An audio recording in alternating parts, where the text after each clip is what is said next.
দেওয়ার পরে কে চাইছিল? সে বলছে বলছে কে চাইছিল টাকা? বিভাস ঘোষ 13 নম্বরের কাউন্সিলর হওয়ার পরে আমার ঘর থেকে এসে 1 লাখ টাকা নিয়ে গেছে। আচ্ছা, নিয়ে যাওয়ার পরে স্যার কোনো পাত্তাই দিচ্ছে নি। আমি প্রশাসনের কাছে আবেদন করব যেন আমার টাকাটা ফেরত পাই, আমি যেন গরিব মানুষকে দিয়ে দিতে পারি।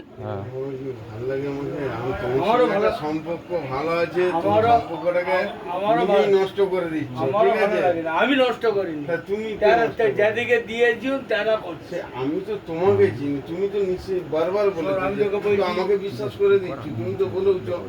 ঠিক আছে, তা তুমি আজকে আবার আমাকে বিশ্বাস করে আরো দিনগুলো অপেক্ষা করো। বলতে আমি ছানা ব্যবসা করতে যাই ঘাটালে, এবার ওদের দোকানেই ছানা দিই। তখন ওনা বিভাস ঘোষ চেয়ারম্যান, তখন আমাকে বলল যে তোর ছেলের জন্য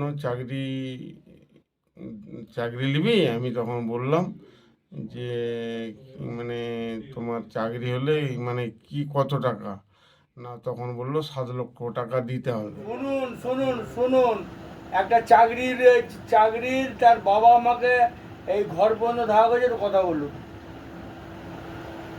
আমি কি কথা বলবো তার বল। সঙ্গে? ওদিকে তো টাকা দিয়েছি, আরে বল না। আমি কি কথা বলবো বল, তার সঙ্গে? বল আমার টাকা ফেরত দিয়ে দাও। আর বাড়ি কোথায় বলুন তুই লোকটা? বল, তুই আগে কথা বল, বল আমার চাকরি জানি, টাকা ফেরত দাও। হ্যালো, নমস্কার, আমার টাকাটা দিয়ে দিন, আমার চাকরির দরকার নেই।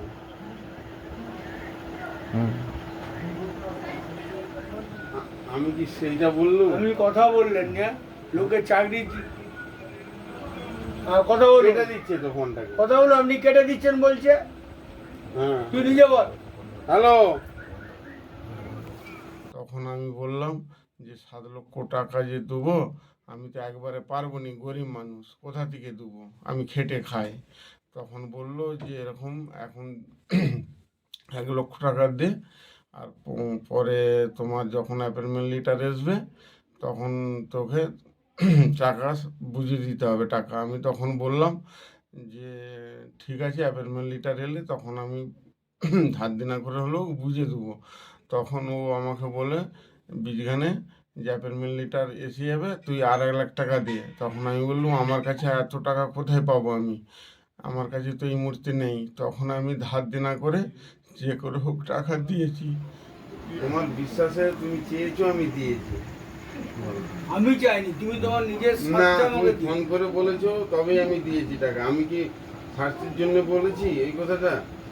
তুমি না ছেলের চাকরি চাইলে আমি এমনি হ্যাঁ, তোকে বলে দিই। আমি তোমাকে তখন যখন তুমি চেয়ারম্যান ছিলে তখন তোমাকে বলেছি। তারপর আমি বলেছিলাম, তুমি তো নিজে হ্যাঁ, কাউন্সিলর থেকে ফোন করো। শুনুন শুনুন দেওয়ার শুনুন। পরে কে চাইছিল? সে বলছে বলছে কে চাইছিল টাকা?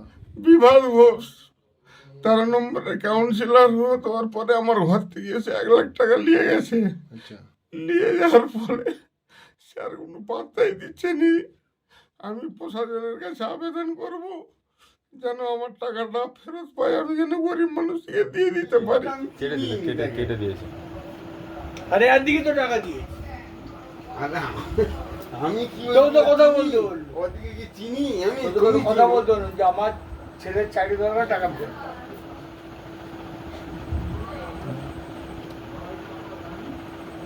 আমি চাকরি কোথা দিবার নাম থেকে করে দেবো? টাকা আমার নিয়েছে। ঘরে এসে লোকগুলো হামলা করছে যে আমার টাকা দাও ফেরত, নাহলে তোমাকে ধরে নিয়ে পিটবো আমরা। তুমি ধার করে কেন দিয়েছো আমাদের কাছ থেকে? আমি সুদে টাকা নিয়ে দিয়েছি লোকের কাছ থেকে ধার করে। সে এখন কি বলছে? যোগাযোগ সে এখন বলছে অমুক তারিখে দিয়ে দেবো, তুমুক তারিখে দিয়ে দেবো, এই আমাকে টাকা দেয়নি, আমি কোথা থেকে দেবো, এই সব প্রশ্ন করছে। আমি তখন প্রশাসনের কাছে আবেদন করেছিলাম। থানায় অভিযোগ করেছে? হ্যাঁ, থানায় অভিযোগ করেছিলাম।